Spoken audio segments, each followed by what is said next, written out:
channel. Dad. Hello, PH. Wala kang sound. Nakamute ka, nakamute. Nakamute ka. Thank you. Sorry. Hello sa lahat, saka siyempre dyan sa baba. Jeno, Sir David, saka kay Love. Love, hello. Hindi, may gusto lang sana akong sabihin kay David Ilagan.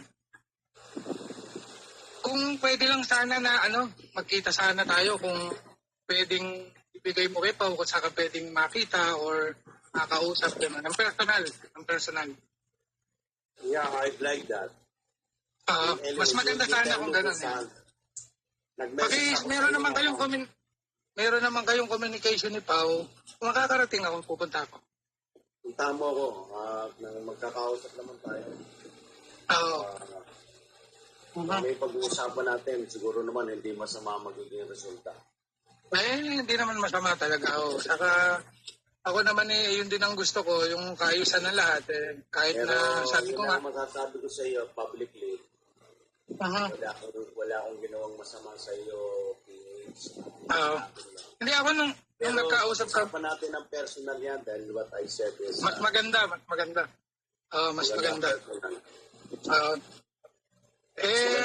Yun lang. Dito ako 6 hours away ka lang sa bahay ko. I always go there in Pampanga. Sa casino, nagkakasino ako dyan, nagpo-poker. Ayun naman pala eh. Mas maganda kasi kung personal talaga kasi alam mo naman, nabibigyan ng bahid yung like ito, yung umakit ako o nagkausap tayo. Sigurado ako mabibigyan ng kulay pero wala na ako pakialam sa sasabihin ng tao. Especially kung sabi mo nga maganda yung magiging resulta, doon ako sa maganda. Panindigan natin yun, PH. Hindi, totoo. Ako doon. Salita ako, pag maganda resulta doon, tayo panindigan. Yun lang naman. I have nothing to do with your life at all. Pero ngayon, pinamay mo na ako. So nagalit ako, siyempre, karapatan ko magalit. Pero, mas gusto kong kausap kita personal. Hindi ka mapapahamak. I can promise to you. Dahil na ako kay police. Wala naman. Tayo magkausap. Kasi, gusto kong tapusin ng personal kung ano talaga ang problema. At tandaan mo ito, maninindigan ako sa salita, walang masamang mangyayari na resulta. Ako naman, makikipagkita naman talaga ako. Saka, sabi ko nga kanina, nagkakausap naman kayo ni Pao, pakibigay na lang yung kung saan kita pwede makita. Ako naman pupunta ako na bilang tao. Baga, wala rin akong ibang intensyon o ano man. Panindigan natin yan. Dahil ako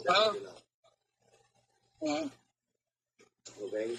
Yun lang ang masasabi ko sa PH at wala nang iba kasi nasaktan ako masyado. Apektado talaga ako sa ginawa mo sa akin. Pero pag-usapan natin ng personal yan dahil tao lang tayo, PH. Tanda mo. Wala sa edad, wala sa itsura, tao lang tayo. Di ba? Salamat naman kung ganun.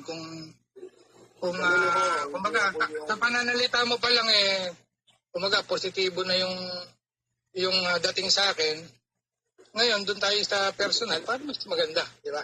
Mas maganda yun at makikita mo kung ano yung sinabi ko sa iyo ngayon din, mamagitan tayo doon, manindigan tayo sa ating salita. At makakasigurado ka kung ano yung magiging resulta, hindi masama. Okay, yun lang. Natutuwa naman ako kung gano'n. Saka hindi, salamat sa pagpapakyat at may lakad kasi talagang ako nag-high lang. Siyempre, alam ko naman na yung mga tao nagtatanong din. Ako, yun lang naman. Wala namang ibang intensyon, kundi sabihin na natin sa kaayusan, Sa kaayusan.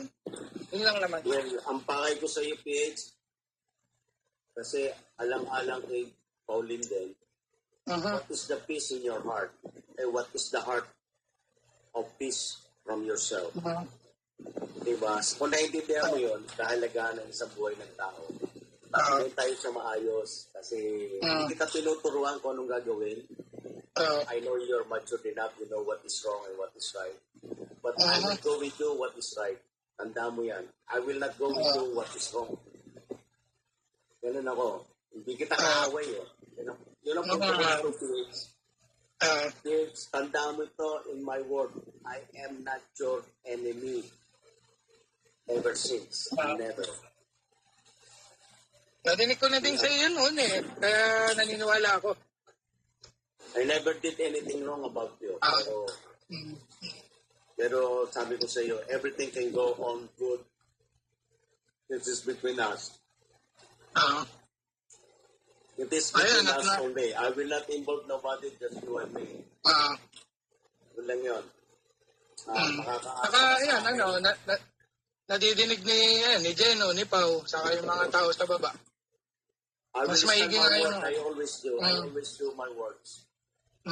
You can count on me, PH. Salamat. Like I told you, PH, wala akong ginawang kasalanan sa iyo. Meron akong ginawa sa akin. But you can count on me. When you face to face with David Ilagan, everything will be okay. Naniniwala naman ako. Kaya salamat. Kanya nainindigan ko yan, lalo tarap si Polly. Tarap si General Day. Yun lang ang masasabi ko, PH, salamat sa pag-akyat din. Dahil binigyan mo ng pagkakataon sa sarili mo na makapag-usap tayo ng ganito. That is better to speak in behalf of what happened. Ngayon, kasi ganito yung PH eh. We can disregard what happened. But let's feel it the way I feel. How you did it. But ngayon, unti-unti nang mawala yung galit ko sa iyo dahil lalo na. I'm not that kind of person eh. I've been through with all the bad life happened in my life. Ayoko rin gawin uli yun. Ngayon, sinasabi ko sa iyo, everything will be alright. Everything will be fine. Yun lang ang pinaninindigan ko sa iyo, pinangahawakan ko.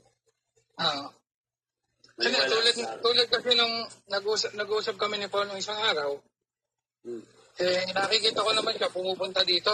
Kaya nabanggit ko na doon tayo sa mga tao na gusto ka. Huwag tayo din sa mga tao na hindi ka gusto. Kaya kumbaga yung pagkumbinsin niya sa akin dito, talagang matagal kami nag-uusap at